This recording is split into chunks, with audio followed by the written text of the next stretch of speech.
welcome back, everyone. Welcome back.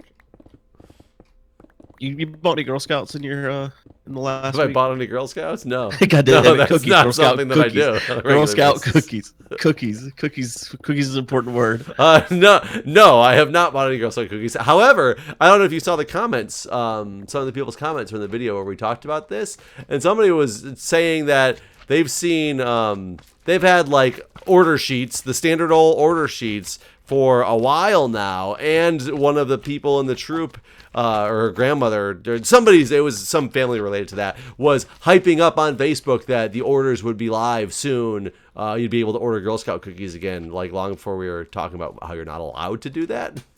You're not allowed to order. You're not allowed to place the order. You will be able to order them soon, just like Grandma said. How can you place an order if it's not even like you're not placing an order? You're basically putting a reserve on it. What do you mean? You can't place an order early because the Girl Scouts are the only people who can actually place the order. So there's no way to place the order early as a patron. Well, see, that's the thing. Like, so for instance, like our troop gets them on Thursday night, but we can't sell them until Saturday at 9 a.m. But so you have we can't real even post on cookies Facebook somehow. I don't even understand how that works. But when would the order forms have been? No. There's no order form. I know, but if you want to fill out an order form, yeah. Well, I mean, yeah, I can come to your house with an order form, but I still got the cookies at home. You're There's right. never orders taken before the cookies are When here. was I allowed to get my cookies? Whenever they at Saturday 9 a.m.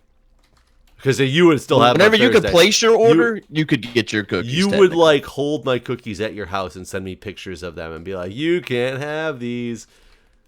Basically. I can't believe you're a cruel person who would do that to me about my cookies. I mean, that's how it works. I was just wondering. The reason I was asking if you have bought any. I haven't seen them. I haven't seen them for sale anywhere. Yeah, they're not supposed to technically do booths until next week. This is walkabout week.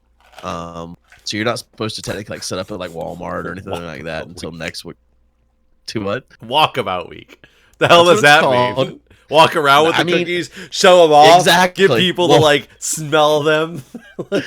This is the week where the Girl Scouts are supposed to go like door to door and like ring doorbells. We have cookies. No, they sell them to you. They have the cookies and they'll sell them to you. They're just not supposed to have big booths at like major places, like corporations or whatever, until next week. Like we did a booth, but you can only do them in like privately owned places. So like we did a booth at the little convenience store up the road from us, but it's privately owned, so that's not considered like a legit booth. It's still part of Walkabout Week, as it's called. Because I was just wondering what the price was there. Because come to find out, I thought they were standard prices. That's what I thought. Well, they started transitioning the price based on region this year. So depending on where you live, DC people get fucked again. You might. I have a feeling they're probably $5 a box in DC. They're $4 a box still here, but a lot of places they're going up to $5. You guys are getting the low income cookies. Yeah, exactly. Section 8 cookies. I bet next year though. I bet they go to $5 nationwide. I bet this is like the crossover period.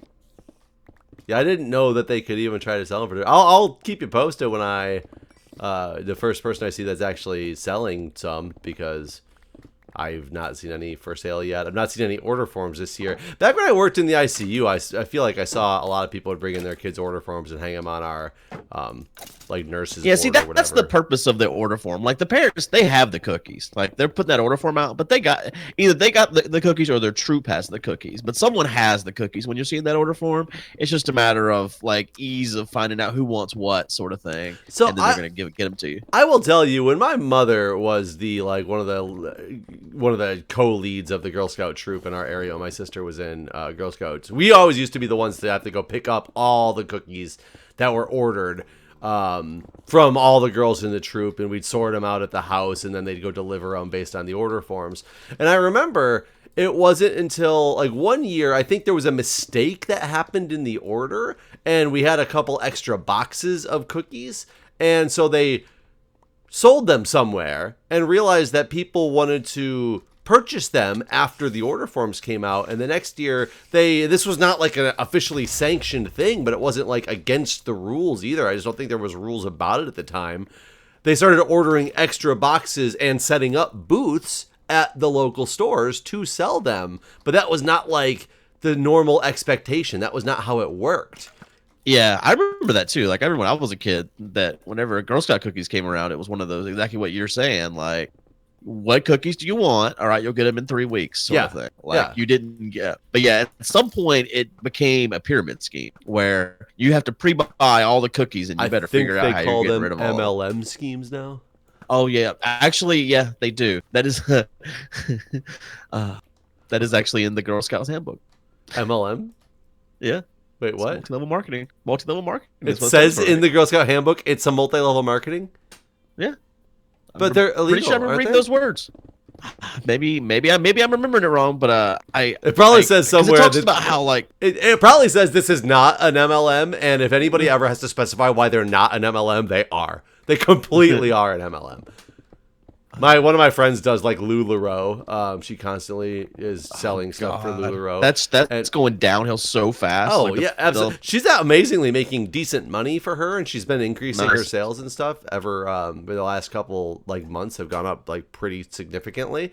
But I constantly am on the phone with her, and she's always laughing because I'm explaining to her how it's an MLM, and she keeps telling me why the company says it's not an MLM, and I'm like, you realize if they have to put out statements like that, it's because they are an MLM. And she's like, well, but they were under suspicion of being one before, so they changed their practices. So they actually like were completely an MLM before, and now they've somehow changed enough stuff where they found a loophole where they, at this particular moment, aren't being seeked out by like, federal agencies as being an MLM. But they completely are an MLM.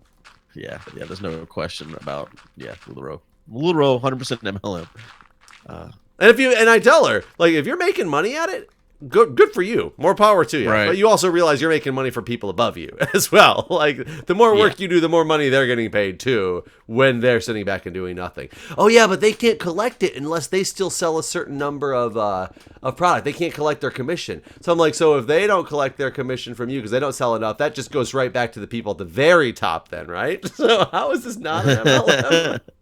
It's not like they don't get their commission, so it comes to you because they didn't make their mark to get that commission. Right. It goes to somebody that's not you, and you earned it for them. No. They just give that money to charity, Jeff. Oh, of course. I'm sure they do. So, yeah, if you're making money with it, more power to you. Like, be happy, make money if you enjoy this lifestyle, but just know what you're in. That's all I'm saying. I mean, it's no different than all these things that have been around for forever, like Tupperware and all this. Cutco, candle companies. Yeah. I mean, it's made a lot of people rich. Amway, doesn't it have a different name now? It does. Still the same thing, but yeah, I don't remember the new name either. Team of Dynasty. God, I remember I was in drive-through at McDonald's, and I used to actually get compliments a lot in the drive-through because I had this like radio voice that came through the drive-through speaker, and people would come to the window. I had a couple of people offer me jobs at radio stations and things like that who happened to be people who worked at radio stations when they came through. Oh, I was thinking you were ordering food at McDonald's. Yeah, every time I go order food, the guy at McDonald's is like, "I'm gonna get you a job at a radio station." Yeah, I was so confused by this. I'm like, what kind of fucking? I need 2 cheeseburgers and a radio job, sir. No, back when I was working at McDonald's. And, I got you. And I had this one guy come through once, and he was just like talking to me. When he got to the window, he was like, you have this amazing voice that would be great, and your very cheerful personality is going on and on. And he's like, you would be perfect for my business. He's like, here, give me a call. And he gave me like a very professional looking, like card. And so I called him the next day because, I'm at McDonald's. I want to see what this guy's talking about. Is this for real? Is this how he's recruiting? I don't know. I'll take a stab at it. And it was literally for a Team of Destiny. And, oh, God. And I was like, are you fucking kidding me? Like, Team of Destiny, you don't think I know what this shit is? Like, you're not going to trick me into joining you under you in your MLM scheme. Back then, they were just pyramid schemes. I don't think MLM was a term. Yeah. But it's like timeshares. Yeah, timeshares are awful too. The Disney timeshares don't seem so bad. Did you buy one? No, I did consider it though. How much did it cost? And the upfront's the hard part, really. After that, it's not that bad. You're gonna spend annually about what you do to go to to go to Disney anyways. In terms of like your room cost. But the upfront was, I think the upfront was like 50,000. So what does it help you with then if it's going to cost you the same? Then they're nicer places, and you get like, you can do a lot of the like worldwide travel because they have like Disney destinations that aren't like the resort or whatever. So there's a lot of that, and then there's the Disney cruise. Like you could do some of the stuff cheaper. Overall, basically, but you're still, what I'm saying is like it would cost the same amount as it would for us to go to Coronado every year, but you could go to Disney more often than you would go to Disney if you were paying just for like 5 nights at Coronado Springs, sort of thing. Like you could do probably like 10 to 15 days at Disney, and you could do like I said, one of these cruises or whatever. You basically, it is cheaper if you can afford, and you actually are going to Disney enough to justify the cost. I do have this buddy who apparently bought a timeshare when he just turned 52, I think, and he bought a timeshare when he was like in his early 20s as this investment, and it happens to be one of these timeshare companies that you can like trade your timeshare for like different value to other people, and like you still own that same timeshare, but if you're not going to use it during the year, you can trade it in for like credit to other timeshares. And his happens to be this one that is like a ridiculously overpriced credit-wise one. So he ends up getting like 3 or 4 different trips to like all these exotic locations every year because of the credits he makes from giving up the official timeshare. So he actually got this really good deal on it. He also I don't know, he must have been a really savvy investor when he was younger, because when he was 21, and I just found out about this because I started talking to him. He just came and visited us this weekend. He lives in Colorado, and I was asking him if he was a lounge person. I was having a lounge conversation with him about airports.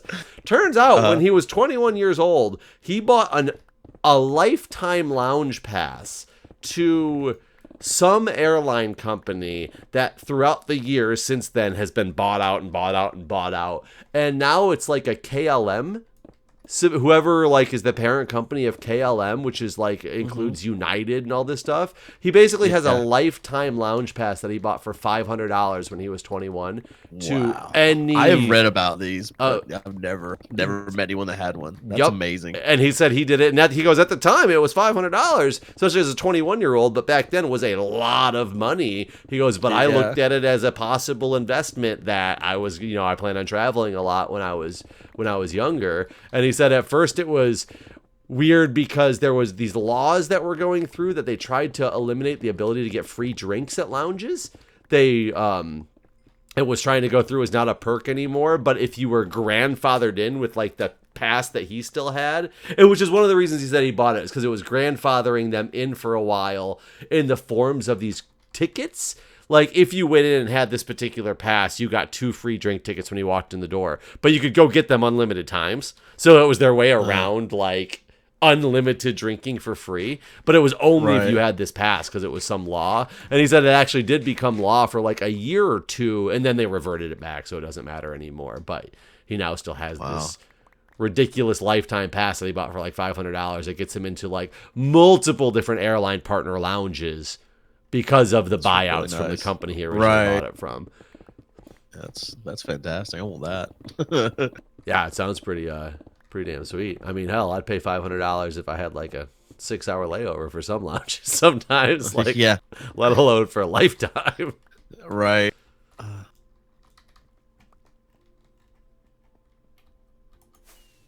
I don't know if I'm gonna even buy lounge access this year. So I think the only flight I'm gonna take is gonna be. I mean, if you only fly United. Delta anyway, you can still pay your way into the Delta lounge for like $30, right? I think if you're. I think it's 50 if you don't have like when I bring you in, it's 30, but I think that's because I'm bringing you in. But if you fly, I think there's a thing if you fly first class. I was reading it the other day, like maybe. It's a cheaper rate if you're flying first class on Delta. I did see though that like you might not, if you do buy the thing, you might not be able to get me in anymore if I'm not flying Delta, because I think I saw that they were trying to limit it to just Delta passengers for the cheaper rate. Oh, that's bullshit. Yeah, I was reading something on the way that they're changing their lounge access, and it's gonna get interesting. Huh. Oh, well, that would suck. But yeah, I'm not. I mean, hell, I'm not even gonna be getting first class because I don't fly enough anymore for them to put me in first class. Um, so unless it's super cheap to upgrade, I'm just gonna be just flying like a normal boy now. Man, you're gonna be a peasant. I am. Woo. Yeah. You're gonna not have your special gate that you're gonna have to get pre-check, man. Shit, if there's even a TSA anymore. Oh, that's true. It's so funny that we talked about that because you see what's happening now is all the TSA agents are calling in sick or walking out on the job because they are sick of working without pay. Yeah, like just yesterday, the line for TSA at Atlanta was like 4 hours long. Yeah, I mean, what are they? It's so. If this goes on so long, like, what are they going to do? Because they're going to have to, no matter what, you're going to have this huge turmoil afterwards because you got to now backfill these positions of people who quit. Yeah. Or do Yeah. you just give No, them a it's- pass? Are you like, yeah, you guys walked out even though you're essential employees, but we'll give you a pass to come on back because we need you? Like, do you do that in a might case have like to. this? Yeah, I don't know. They might Maybe you have do. Maybe you do. That's gonna make the people who actually did stick around in their job feel stupid and like shit for, sticking around with their job. Well, I mean, maybe, but they're also getting paid for the time that they showed up, whereas these other people are not. As far as we If know, I mean, well, if they quit, who with their knows how job, they'll they're- write the budgets? If they quit, sure, but what if they just stop showing Yeah. up? Right. Do they even have enough employees in the back office staff to mark that this person didn't show up for their shift? Or is it literally just a free-for-all? They're like, man, I hope Jimmy was here today. Yeah. I can't imagine. I mean, like I've been thinking about like if the government still shut down in March when it's time to go to United, I can't even imagine how bad the airline stuff's going to be by that point. Um, should plan to drive to Florida. Might just be not going. Yeah. Might be one of those situations. Yeah, pretty much. Kind of a mess. I don't know. It probably won't last that long, man. I March mean, would be a long at ass some time. point, it's got to end. But I feel really bad about the people who are like deemed essential that aren't getting paid, that are still forced to go to work. I mean, this is the time the lawsuits normally start, right? Didn't they already? Aren't they already getting sued by some groups of Are they? people? I thought I heard Probably. that they were, but I really don't have any idea. I mean, isn't it anti-constitutional to like wasn't slavery a constitutional amendment? I mean, This is slavery, right? kind of. It's kind of weird because you could be like, I'm an essential employee at my work as well. I'm a salary person too. You got to work me 80 hours in a week. I work 80 hours in that week and don't get any extra pay for it. Is that the same thing?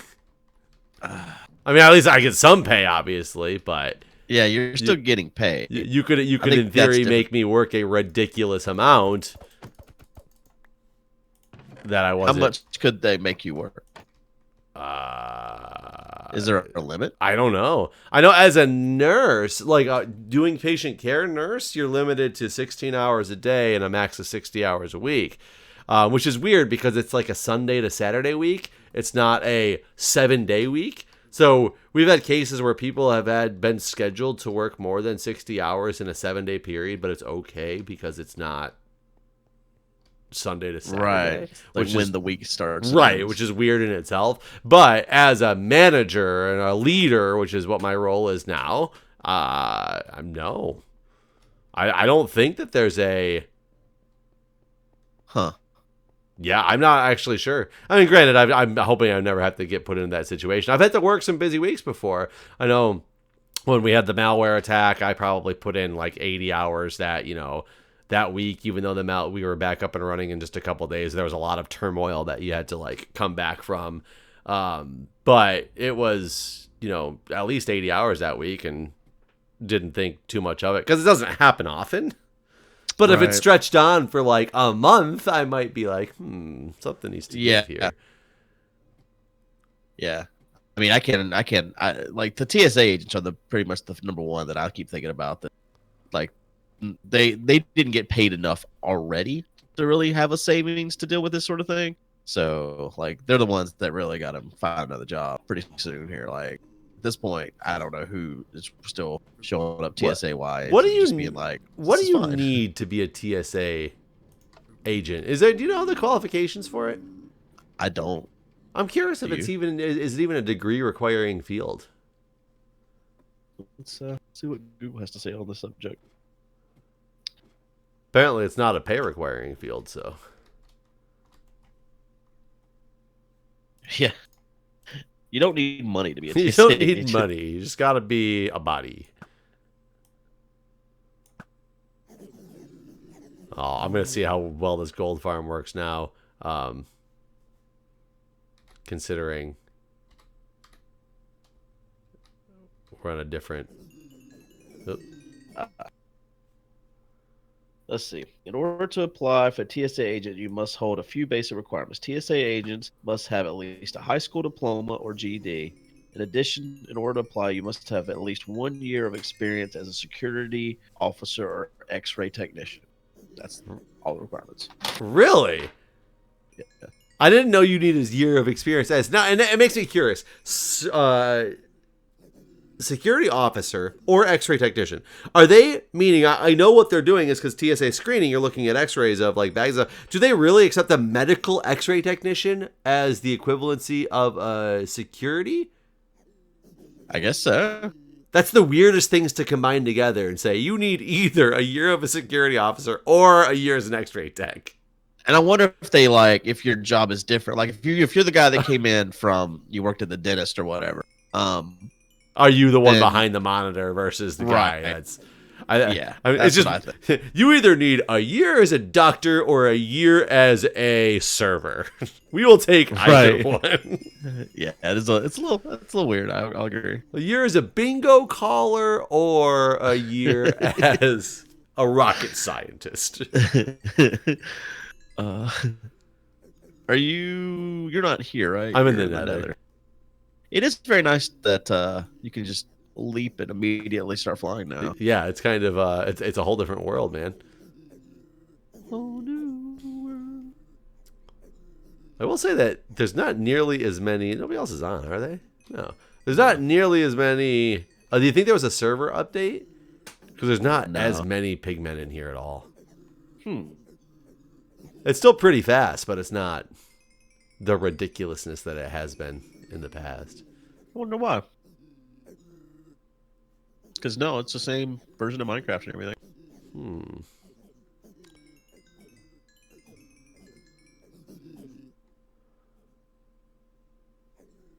Yeah, my picks were definitely almost gone. Yeah, only got one left. Bring some dirt down here. I only brought five total with me though. Is there? Yeah, I think that's it. I think it was only 6.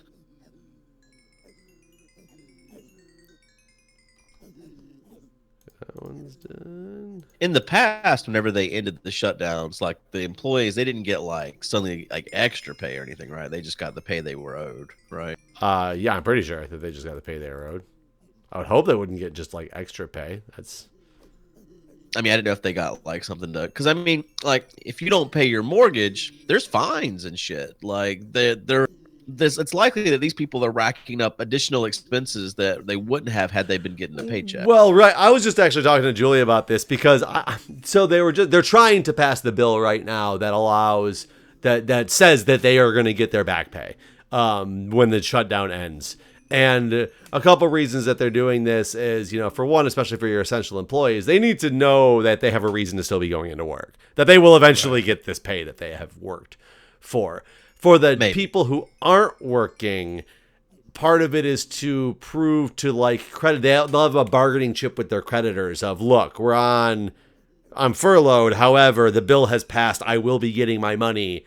Give us a delay to get this payment in or whatever. Right. So I agree with all of that stuff. And it hasn't gone through yet, as far as I know. I guess it hasn't been signed either by Trump or by all parties. I can't remember what it's waiting on at this point. But where I disagree with this is I think it kind of, when you already know that this back pay is a signed off deal, it removes one of the critical bargaining points for getting the shutdown to end. I mean, So now you allow kinda. people to want to potentially delay a shutdown. If you were a person who was furloughed from your job and you knew they just signed a bill, like, and you're sitting there screaming like, no, no, no, open the government, no, money, money, money, I don't know if I'm going to get paid, I need money. And then they're like, oh, by the way, we're going to give you back pay no matter how long this thing lasts. We just wrote a bill for it. And you have enough money to pay your creditors currently. Let's say you have like a little stockpile that you could sit on for like 6 months. Wouldn't you then be like, fuck yeah, vacation, see you later, Sure. shut down, Yeah, keep going. yeah. If I had the money to not starve, then yeah, I agree. But that was going to be my argument, was that most people don't have enough money to live for more than a few weeks. And that's why I'm okay with it being established that these people are going to get their back pay, but I'm at the same time, I don't want it to be so set in stone before we're even anywhere close in talks, because I think it takes away part of the fire that people have to push the talks on. Is part of it is to make sure people have money. And, right. you know, it's just, I don't know. It's one of those weird bargaining chip situations where I don't want it to be lost on. I think it's weird that if you're going to agree to pay these people, why don't you pay them now? Yeah, bring them back to the government, pay them now, let them start working while you're working on the show. Yeah, if you're already agreeing to pay them, isn't that part of the budget that you claim you don't have and that's why they can't work? Yeah. So you're right. It's almost like an IOU. You already know. It's like a loan from the bank, essentially. Yeah, it's silly. I never even thought about it that way, and that should be the first way that I thought about it, because that's the only way that really even makes sense. You agree to pay for them, so therefore, if you know you're going to pay them, have them work, have them do the shit they're supposed to do. It's, I don't know. The whole government shutdown thing is just silly. I'm really curious to see how long it's going to go. He's already made it to, now that it's been crossed the longest in history standpoint.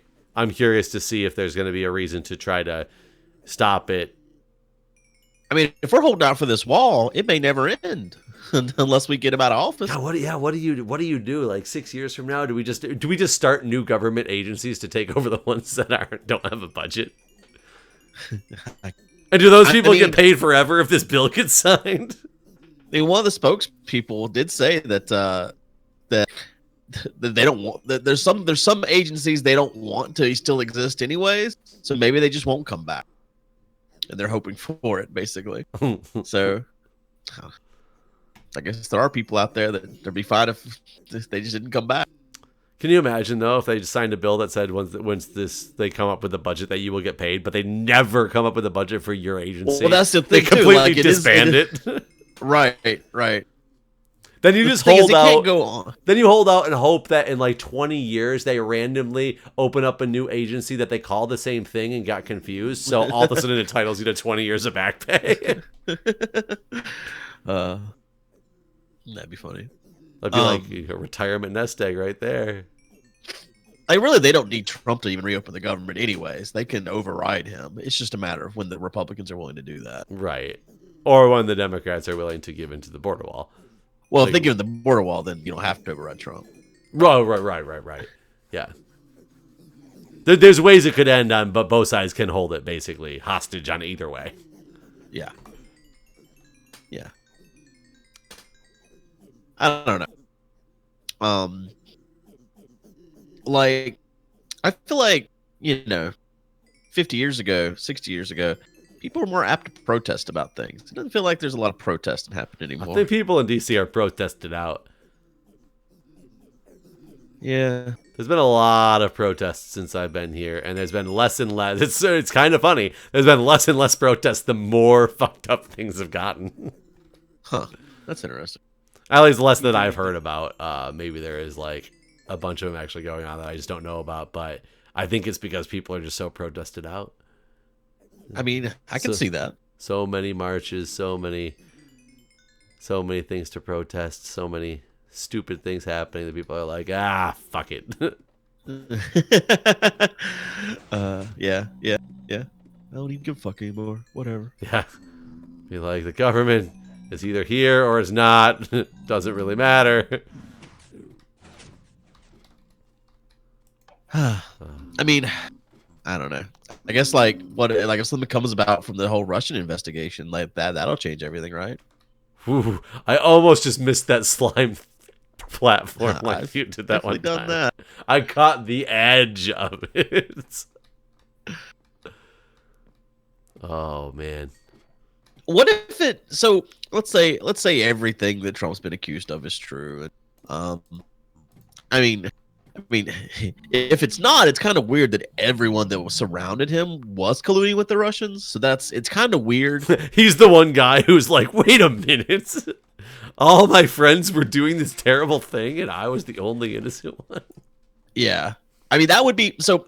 Like these are the options. The options are Trump is guilty of treason and he has colluded with the Russians, or Trump is innocent and has not colluded with the Russians, but everyone else on his campaign did, which would make him probably the dumbest person to manage a campaign in history, right? The most oblivious, or some and would I would have argue to say the smartest. I mean, not this. I mean, he would have to be unfit for president either way. He's either unfit because he's a Russian agent, or he's unfit because he's so oblivious by the people he surrounds himself with that he's unfit. Either way, he's unfit. But at the same time, he can also be colluding, or not colluding directly, but thinking that potentially people on his staff are, without really admitting or knowing 100%. So therefore it makes it like so that he's really not violating anything. I don't know. It's one of those that don't ask, don't tell type of deal. Yeah. And that's why I'm saying that could be the smartest, because he's getting away with the bad thing while not technically doing anything wrong. whenever he was on the campaign trail, I'm sure you remember this part. He's on the campaign trail and he says at a rally, "Russia, if you're listening, please hack Hillary Clinton." Yeah, yes, of course I remember. Is that not enough? Like, is that not like? I mean, he asked Russia to directly affect No, didn't the he ask election China at that point, too? right? It wasn't may that when he have, was but he blaming it definitely on asked China? Russia. I thought he asked China. No. I can find the clip and show you. I just happened to see it yesterday. I could have sworn it was China. Because I mean, he may have asked China as well, but he definitely asked Russia as well. So he may have asked China as well. I don't know. So I mean, it wouldn't surprise me if he asked both. I mean, that's still not better. right. I don't know. I just like, to me, like, isn't that kind of like asking for a foreign agent to interfere in the elections? I mean, that was just a mere suggestion of what he would think that they would do if given the situation. Not that he would want them to do that. Right. You know, he did ask them though. He asked them specifically asked them indirectly to do it. Gotcha. Okay. Wait, unless I'm thinking of a different clip, because the clip that I saw, he basically insinuated that that's what they should do. He didn't say, "Will you please do this?" So maybe there's a different clip that I don't know about. I'd have to look at it again, even though I did just look at it yesterday. Just to see exactly what his wording was. So maybe I'm wrong. I thought it went, "Russia, if you're listening, please hack Hillary Clinton's email." I mean, I'd love to see that clip, because that's not the one that I quite recall, but wow, we are getting so close. Out of time. And we're out of time. And we're out of time. Yep. I'm like, it looks so good from up here. Where you at? Over directly above on the wall. Can you see me? Oh yeah. Yeah. I started going up and I just stopped going up all of a sudden. Yeah. No, yeah, we're very close. Yeah, it is getting there. Like, it's really getting there. We'll have to move the beacon one more time, I think. Yeah, I agree. All right. Well, thanks for watching, everybody. All right, guys. See ya.